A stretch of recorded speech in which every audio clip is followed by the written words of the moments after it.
Welcome to the world of IELTS practice tests. Please take a piece of paper and note down your answers. The answer keys are provided at the end of this practice test. You may use it knowing your band score. Please subscribe to our channel. Do not miss the new practice tests and strategies. IELTS 15. Published by Cambridge University Press and Cambridge Assessment English 2020. This recording is copyright. You will hear a number of different recordings and you will have to answer questions on what you hear. There will be time for you to read the instructions and questions, and you will have a chance to check your work. All the recordings will be played once only. The test is in 4 parts. Now turn to part 1.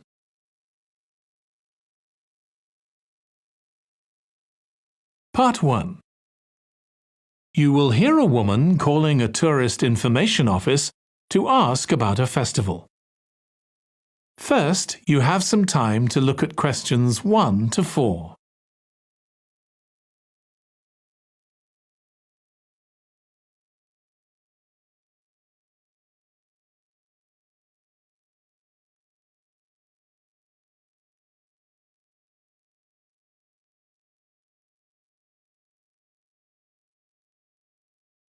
Now listen carefully and answer questions 1 to 4. Good morning. You're through to the Tourist Information Office. Tim speaking. How can I help you? Oh, hello. Could you give me some information about next month's festival, please? My family and I will be staying in the town that week. Of course. Well, it starts with a concert on the afternoon of the 17th. Oh, I heard about that. The orchestra and singers come from the USA, don't they? They're from Canada. They're very popular over there. They're going to perform a number of well-known pieces that will appeal to children as well as adults. That sounds good. My whole family are interested in music. The next day, the 18th, there's a performance by a ballet company called Eustatis. Sorry? The name is spelled Eustatis. They appeared in last year's festival and went down very well. Again, their programme is designed for all ages. Good. I expect we'll go to that. I hope there's going to be a play during the festival. A comedy, ideally. You're in luck. On the 19th and 20th, a local amateur group are performing one written by a member of the group. It's called Jemima. That'll be on in the town hall. They've already performed it 2 or 3 times. I haven't seen it myself, but the review in the local paper was very good. And is it suitable for children? Yes. In fact, it's aimed more at children than at adults. So both performances are in the afternoon. And what about dance? Will there be any performances? Yes, also on the 20th, but in the evening. A professional company is putting on a show of modern pieces with electronic music by young composers. Uh-huh. The show is about how people communicate, or fail to communicate with each other, so it's got the rather strange name, chat. I suppose that's because that's something we do both face-to-face and online. That's right. Before you hear the rest of the conversation, you have some time to look at questions 5 to 10.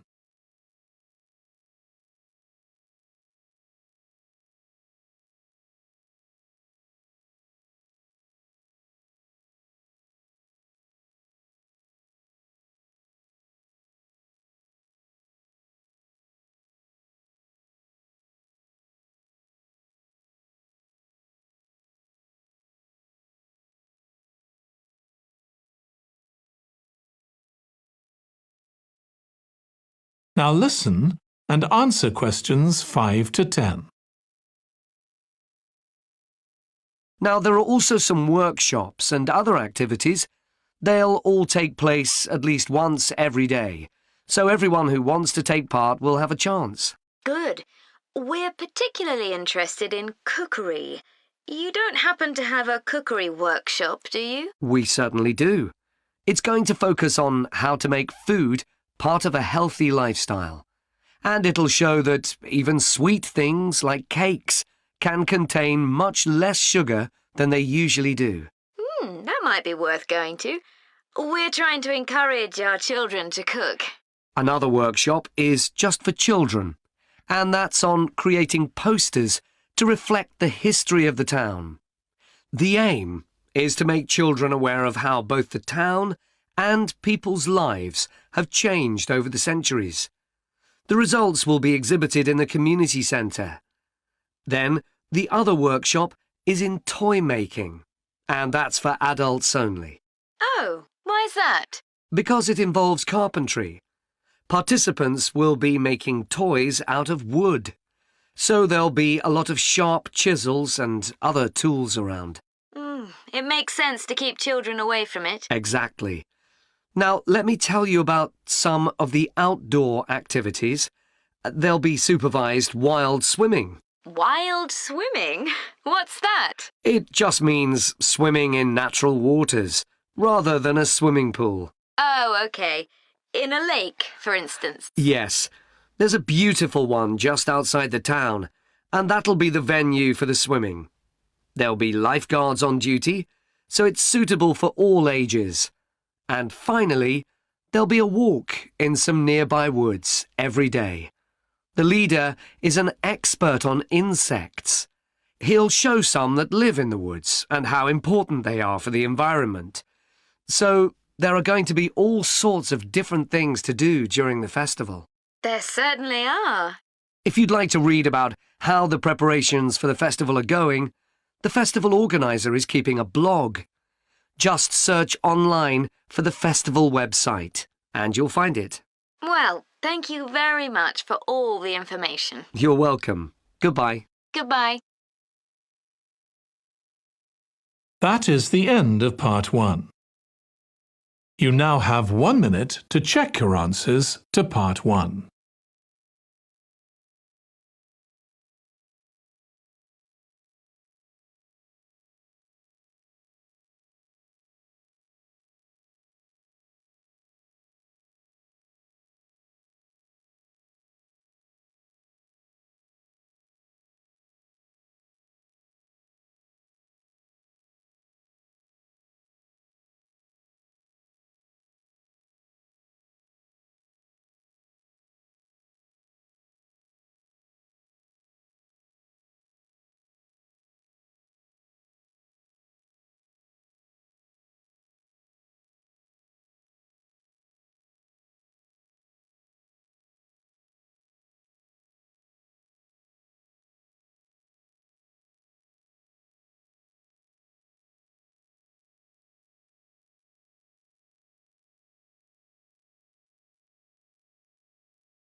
Part 2. You will hear part of a talk to a gardening club about a local park.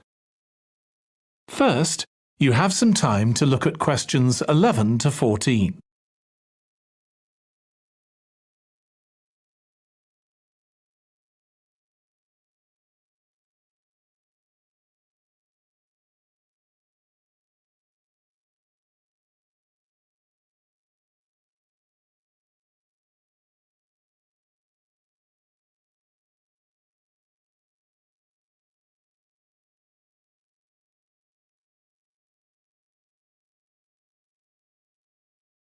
Now listen carefully and answer questions 11 to 14. I'm very pleased to welcome this evening's guest speaker, Mark Logan, who's going to tell us about the recent transformation of Minster Park. Over to you, Mark. Thank you. I'm sure you're all familiar with Minster Park. It's been a feature of the city for well over a century, and has been the responsibility of the City Council for most of that time. What perhaps isn't so well known is the origin of the park. Unlike many public parks that started in private ownership, as the garden of a large house, for instance, Minster was some wasteland, which people living nearby started planting with flowers in 1892. It was unclear who actually owned the land, and this wasn't settled until 20 years later, when the council took possession of it. You may have noticed the statue near one of the entrances. It's of Diane Gosforth, who played a key role in the history of the park. Once the council had become the legal owner, it planned to sell the land for housing. Many local people wanted it to remain a place that everyone could go to enjoy the fresh air and natural environment. Remember, the park is in a densely populated residential area. Diane Gosforth was one of those people, and she organised petitions and demonstrations, which eventually made the council change its mind about the future of the land. Soon after this, the First World War broke out in 1914, and most of the park was dug up and planted with vegetables, which were sold locally. At one stage, the army considered taking it over for troop exercises and got as far as contacting the city council, then decided the park was too small to be of use. There were occasional public meetings during the war in an area that had been retained as grass. After the war, the park was turned back more or less to how it had been before 1914 and continued almost unchanged until recently. Plans for transforming it were drawn up at various times, most recently in 2013, though they were revised in 2015 before any work had started. The changes finally got going in 2016 and were finished on schedule last year. Before you hear the rest of the talk, you have some time to look at questions 15 to 20.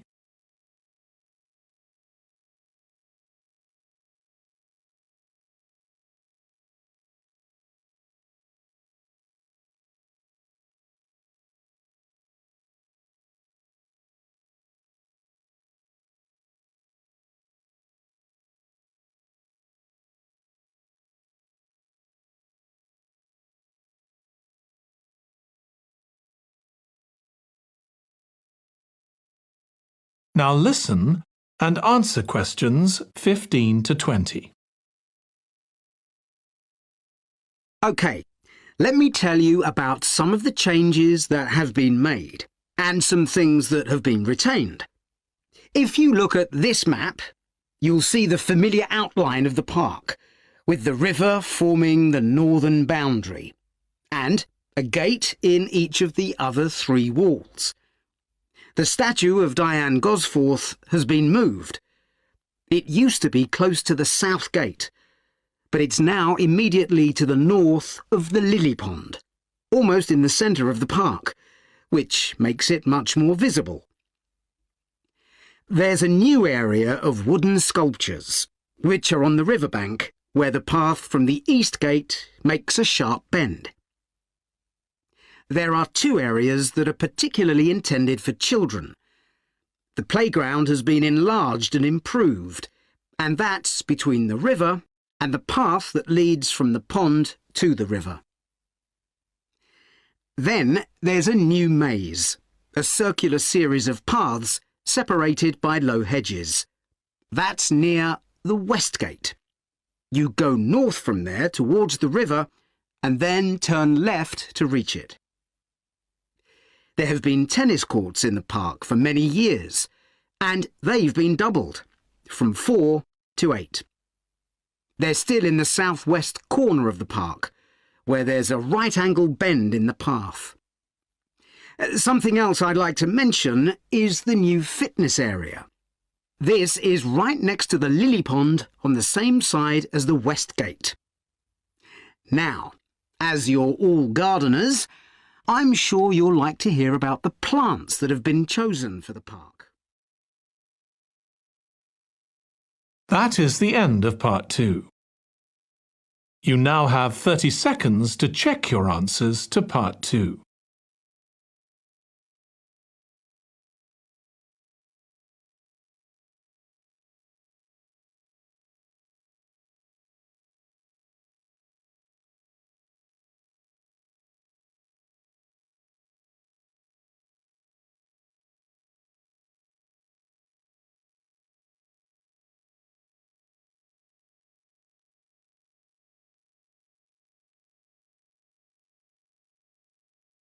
Part 3. You will hear two students of English called Kathy and Graham planning a display on 19th century British life and literature for a university event. First, you have some time to look at questions 21 to 24.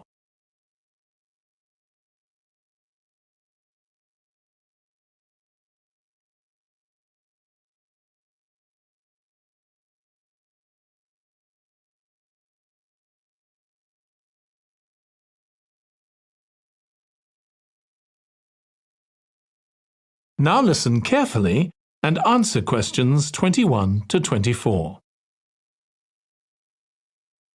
OK, Graham, so let's check we both know what we're supposed to be doing. OK. So, for the university's open day, we have to plan a display on British life and literature in the mid-19th century. That's right. But we'll have some people to help us find the materials and set it up, remember? For the moment, we just need to plan it. Good. So, have you gathered who's expected to come and see the display? Is it for the people studying English or students from other departments? I'm not clear about it. Nor me. That was how it used to be, but it didn't attract many people, so this year it's going to be part of an open day to raise the university's profile. It'll be publicised in the city to encourage people to come and find out something of what goes on here. And it's included in the information that's sent to people who are considering applying to study here next year. Presumably, some current students and lecturers will come? I would imagine so. But we've been told to concentrate on the other categories of people. Right. We don't have to cover the whole range of 19th century literature, do we? No, it's entirely up to us. I suggest just using Charles Dickens. That's a good idea. Most people have heard of him and have probably read some of his novels or seen films based on them. So that's a good lead-in to life in his time. Exactly. And his novels show the awful conditions that most people had to live in, don't they? He wanted to shock people into doing something about it. Did he do any campaigning other than writing? Yes, he campaigned for education and other social reforms and gave talks. But I'm inclined to ignore that and focus on the novels. Yes, I agree. Before you hear the rest of the discussion, you have some time to look at questions 25 to 30.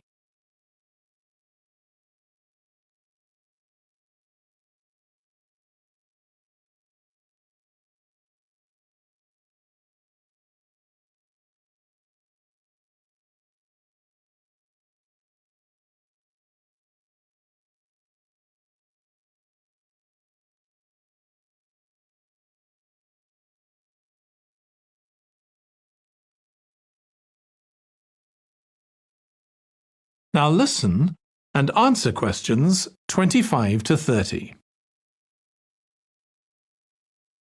OK, so now shall we think about a topic linked to each novel? Yes, I've printed out a list of Dickens's novels in the order they were published, in the hope you'd agree to focus on him. You're lucky I did agree. Let's have a look. OK, the first was The Pickwick Papers, published in 1836. It was very successful when it came out, wasn't it? And was adapted for the theatre straight away. There's an interesting point, though, that there's a character who keeps falling asleep, and that medical condition was named after the book, Pickwickian syndrome. Oh, so why don't we use that as the topic and include some quotations from the novel? Right. Next is Oliver Twist. Mm-hmm. There's a lot in the novel about poverty, but maybe something less obvious. Well, Oliver is taught how to steal, isn't he? We could use that to illustrate the fact that very few children went to school, particularly not poor children, so they learnt in other ways. Good idea. What's next? Maybe Nicholas Nickleby? Actually, he taught in a really cruel school, didn't he? That's right. But there's also the company of touring actors that Nicholas joins. We could do something on theatres and other amusements of the time. We don't want only the bad things, do we? OK. What about Martin Chuzzlewit? He goes to the USA, doesn't he? Yes. And Dickens himself had been there a year before and drew on his experience there in the novel. I wonder, though. The main theme is selfishness. So we could do something on social justice? No, too general. Let's keep to your idea. I think it would work well. He wrote Bleak House next. That's my favourite of his novels. Yes, mine too. Oh, His satire of the legal system is pretty powerful. that's true. But think about Esther, the heroine. As a child, she lives with someone she doesn't know is her aunt, who treats her very badly. Then she's very happy living with her guardian, and he puts her in charge of the household. And at the end, she gets married, and her guardian gives her and her husband a house, where, of course, they're very happy. Yes, I like that. What shall we take next? Little Dorrit? Old Mr. Dorrit has been in a debtor's prison for years. So was Dickens's father, wasn't he? That's right. What about focusing on the part when Mr. Dorrit inherits a fortune and he starts pretending he's always been rich? Good idea. OK. So next we need to think about what materials we want to illustrate each issue. That's going to be quite hard. That is the end of part 3. You now have 30 seconds to check your answers to part 3.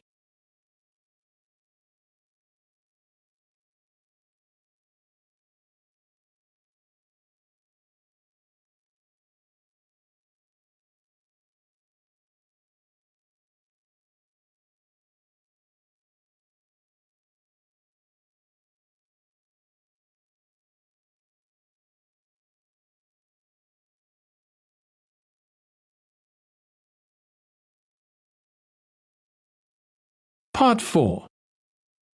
You will hear part of a presentation about an agricultural program in the country of Mozambique. First, you have some time to look at questions 31 to 40.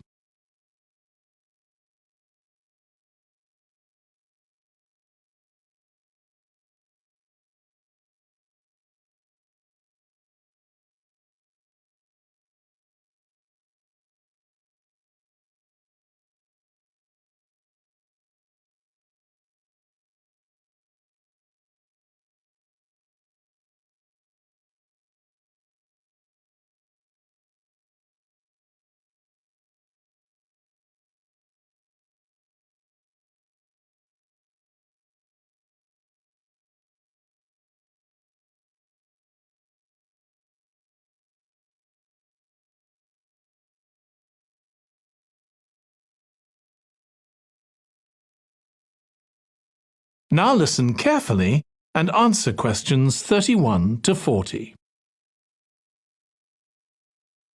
I'm going to report on a case study of a programme which has been set up to help rural populations in Mozambique, a largely agricultural country in Southeast Africa.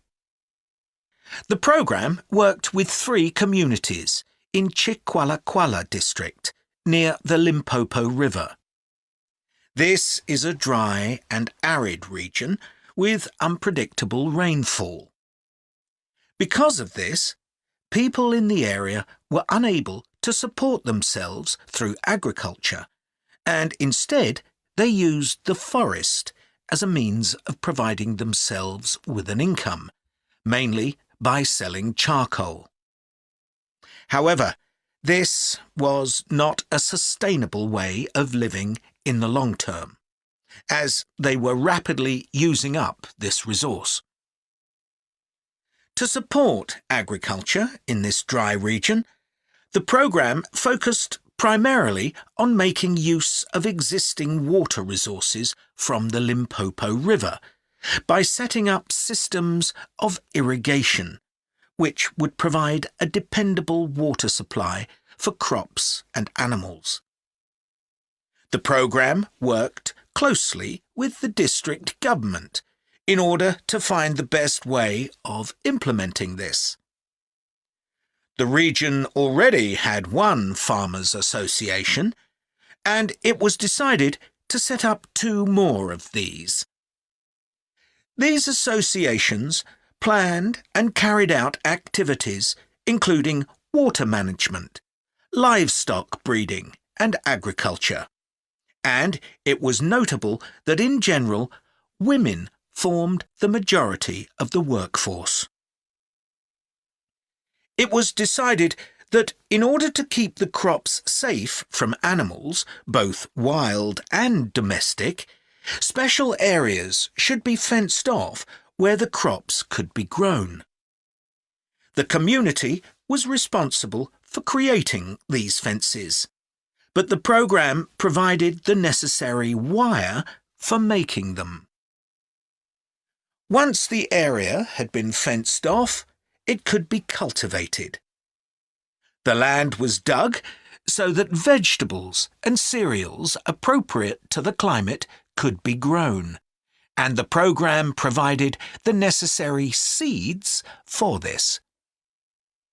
The programme also provided pumps so that water could be brought from the river in pipes to the fields. However, the labour was all provided by local people, and they also provided and put up the posts that supported the fences around the fields.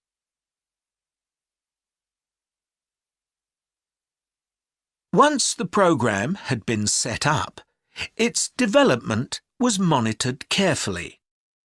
The farmers were able to grow enough produce not just for their own needs, but also to sell.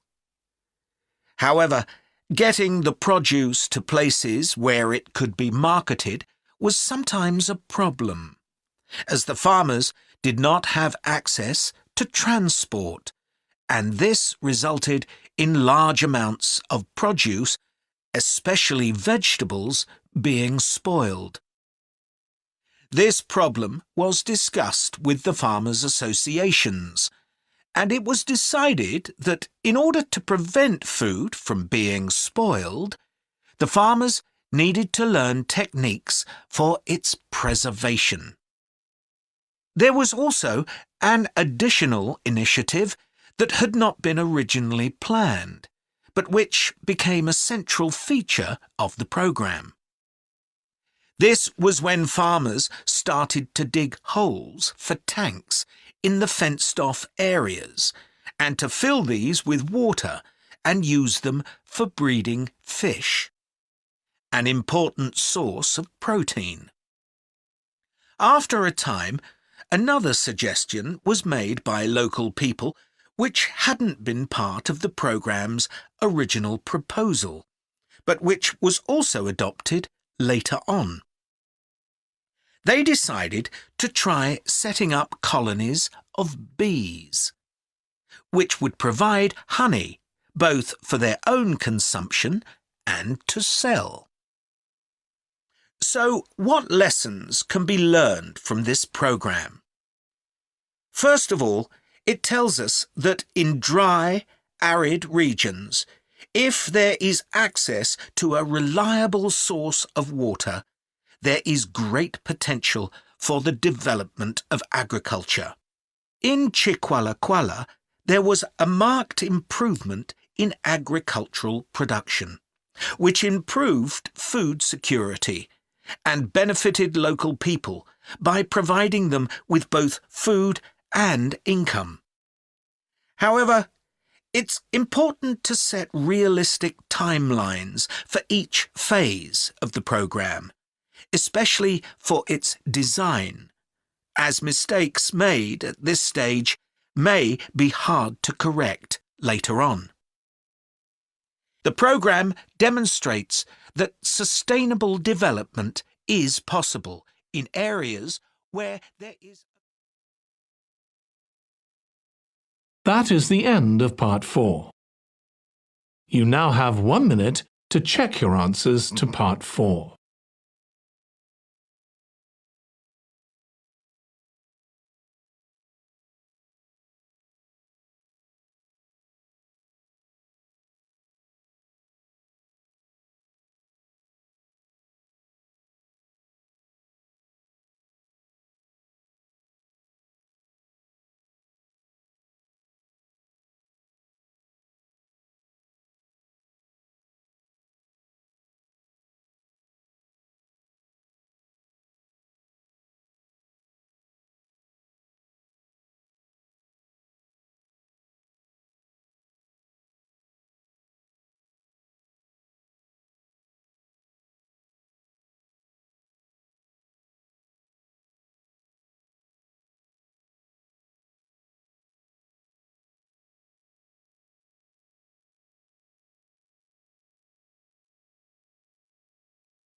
That is the end of the listening test.